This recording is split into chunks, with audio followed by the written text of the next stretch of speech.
450 वर्ष जुनी dead body एका पेटीमध्ये वरती ठेवलेली. ये बड़ी अच्छी बात कही आप.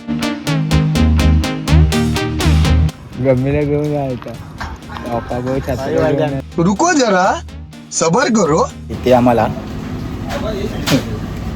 हे पण बघायला मिळते. बल्किंग करते बल्किंग. भेटेल तो खायच सुटायचा आज. No diet.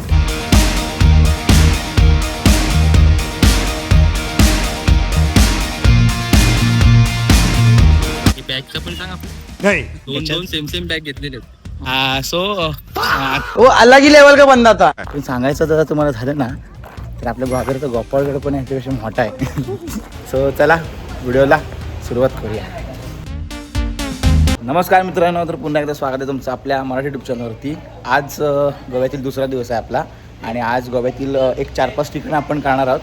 सो हा व्हिडिओतला आपल्या गोव्यातला व्हिडिओचा पार्ट 2 आहे. सो चला मित्रांनो, अधिक वेळ न घेता व्हिडिओला सुरुवात करूया. आणि इकडे माझ्यासोबत आयुष आहे. आयुषने ॲक्च्युली हा सगळा प्लॅन केला होता. सो काय सांगशील आता? काय सांगू, जसं होतं तसं झालं. केलेलं आधी म्हटलं होतं होणार नाही पण करून दाखवलेलं. सो चला व्हिडिओला सुरुवात करूया. सुपर मार्केट वगैरे तिथे आम्हाला हे पण बघायला मिळते. फुल रॅक भरलेला आहे हे बघा.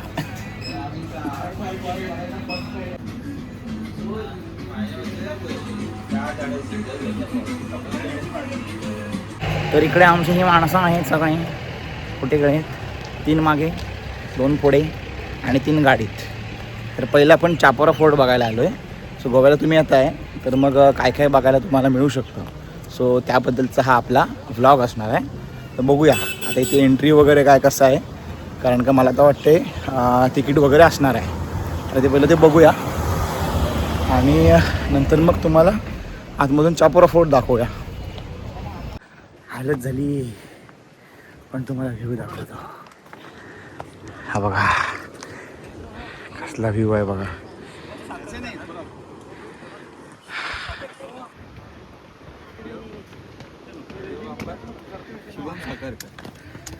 यूट्यूब चॅनल चापोरा फोर्टला आलो आहे आणि इथे आर्किओलॉजी डिपार्टमेंटचं आपल्याला बोर्ड बघायला मिळतं. आता ॲक्च्युली जर काय लिहिलं आहे ते दिसत नाही. असं इथे 2 बोर्ड आहेत, ह्याच्यावर पण समजत नाही काय लिहिलेलं आहे. बट एनिवेज पण अशा किल्ल्यांवरती बोर्ड हे असतात, त्याच्यामुळे समजतं की हा किल्ला प्रशासनाचा आहे.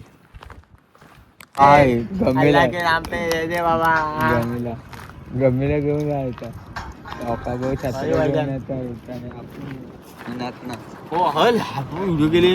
किल्ल्याच्या एका अशा स्पॉटला आलो आहे आम्ही की जिथून आम्हाला पूर्ण खाली बीच वगैरे दिसतोय. 3 दिशेचा बीच दिसतोय. पण सांगायचं जर तुम्हाला झालं ना तर आपल्या गोवाकडे तर गोपाळगड पण याच्यापेक्षा मोठा आहे. खरं सांगायचं झालं तर.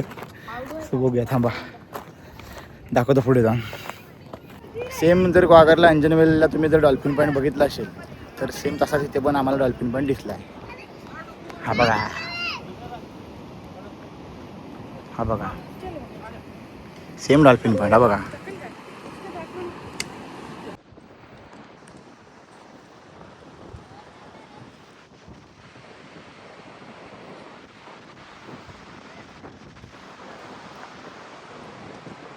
आपण आलो आता ओल्ड गोव्यामध्ये. इथे चर्च आहे ओल्ड गोव्यामध्ये.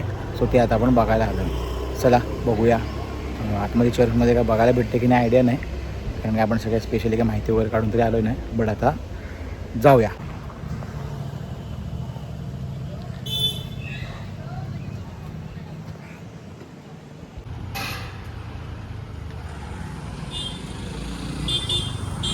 गेलो तो पाणी घ्यायला आणि 1000-2000ची खरेदी करून आला. बॅग आवडली म्हणून बॅग घेतली. सो आता आपण आलोय आता चर्चचं एक्झॅक्ट नाव माहीत नाही मला आणि बरंच मोठं नाव आहे. एवढं मोठं नाव असणं इतकं आपल्याला प्रॅक्टिस नाही. तर आपण आता जाऊया पुढे आणि बघूया.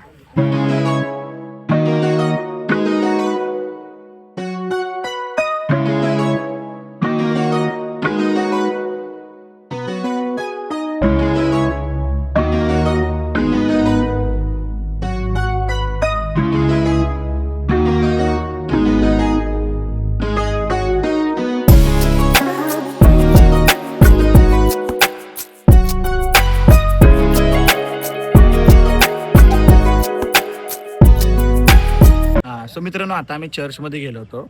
आतमध्ये चर्च वगैरे फिरलो. तर तिथे आहे ना, आता एक्झॅक्ट मला बोलता येत नाही की काय म्हणायचं, बट खूप 300-450 वर्ष जुनी डेड बॉडी एका पेटीमध्ये वरती ठेवलेली. सो ते अजूनही आहे त्या स्थितीमध्ये आहे. आता त्या आतमध्ये जे होते ना फादर, तर ते सांगत होते की अजूनही ती बॉडी डिकम्पोज झालेली नाही. म्हणजे ती त्या देवाची तेवढी पॉवर असेल म्हणायला हरकत नाही. बट ते माहिती देत होते. तर आतमध्ये कसं कॅमेरा वगैरे अलाउड नव्हता, त्यामुळे ती माहिती आपल्याला रेकॉर्ड करता नाही आली. जर आपण ती माहिती प्रॉपरली रेकॉर्ड करता आली असती ना, तर मग त्यांच्याच तोंडून आपल्याला सांगता आलं असतं. बट एनिवेज, जर तुम्ही कधी गोव्याला येताय, ओल्ड गोव्याला, तर ह्या ठिकाणच्या ह्या चर्चला नक्की भेट द्या. सो खूप छान चर्च आहे. आणि मेन अजून सांगायची गोष्ट म्हणजे, जशा आपल्या हिंदू संस्कृतीमध्ये मंदिरांमध्ये शॉर्ट वगैरे कपडे घालायला वगैरे अलाउड नाही, तसं इकडे पण आहे की जर तुम्ही चर्चमध्ये येत आहे ना, तर प्रॉपर विअरिंग करूनच तुम्हाला इथे देखील एंट्री दिली जाते. सो कधी येत आहे तर प्रॉपर विअरिंग वगैरे असेल तरच तुम्हाला एंट्री भेटेल. आणि मी तर म्हणतो, प्रॉपर विअरिंग करून आला तर तो जो मिरॅकल आहे, जो तुम्हाला मी आता सांगितला, तर तो पाहायला मिळेल. आता मी डेड बॉडी शब्द बोललो आहे, कदाचित तो चुकीचा असू शकतो, बट मला आता पटकन आठवत नाही. सो तेवढं फक्त तुम्ही करेक्ट करून समजून घ्या मला.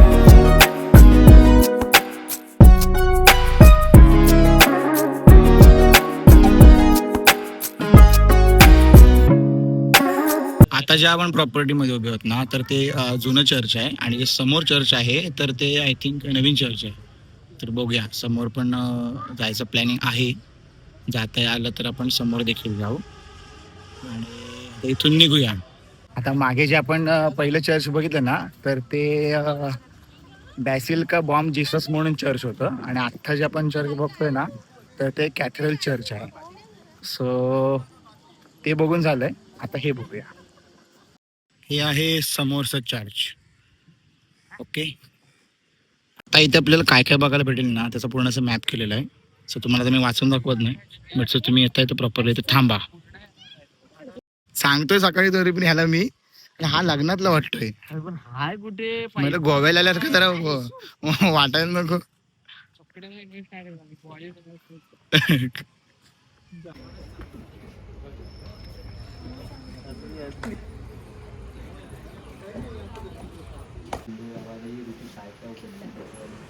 दीव का किल्ला.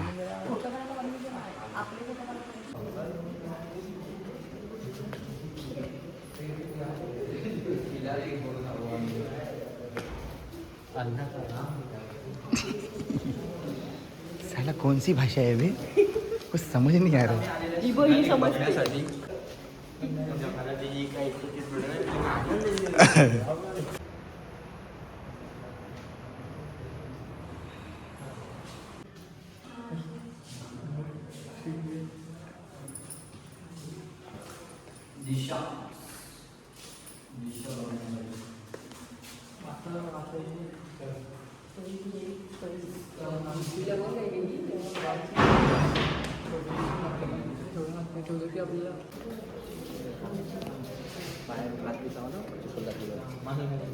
हात लावू नका, चपला इपला घातलेले आहेत.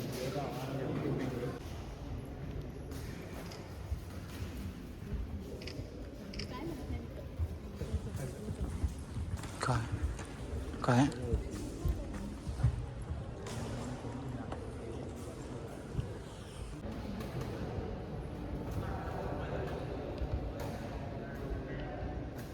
सो आता आपण चर्चमधून बाहेर आलो. आतमध्ये म्युझियम वगैरे आहे. हे बॅगचं पण सांग आपलं. आता ही ऍक्च्युली एक बॅग घ्यायला गेलो होतो आम्ही मगाशी, पण दोन सेम बॅग घेतलेले. आणि ह्या बॅगच्या नावाने आम्हाला किती रुपयाचा फालिटो बसला, 2,000 रुपयाचा फालिटो बसला. सो आता इथे तुम्ही आलात ना, तर तुम्हाला म्युझियम वगैरे बघायला भेटेल. 10 रुपये वगैरे एंट्री फी आहे. आतमध्ये वगैरे असं बघण्यासारखं बरंच काय आहे, पण आपल्या सगळ्या डोक्याच्या वरनं जातं. तर म्हणून मग आम्ही असं आपलं आलोय, तर जस्ट बघितलेलं आहे.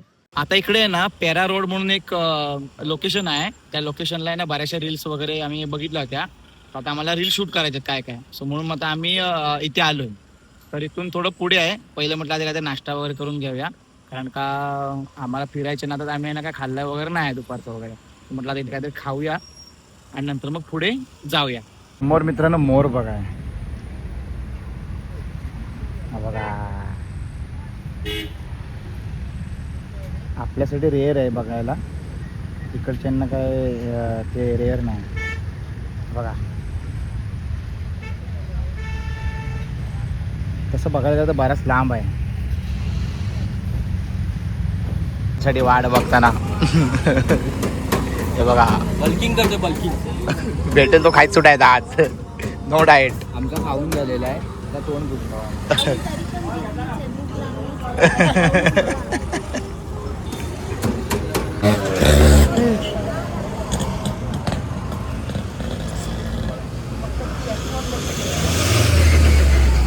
बरेच दिवसांनी खातोय. वाघायलावर भेटतो खायची इच्छा होत नाही. आता भूक लागली म्हणून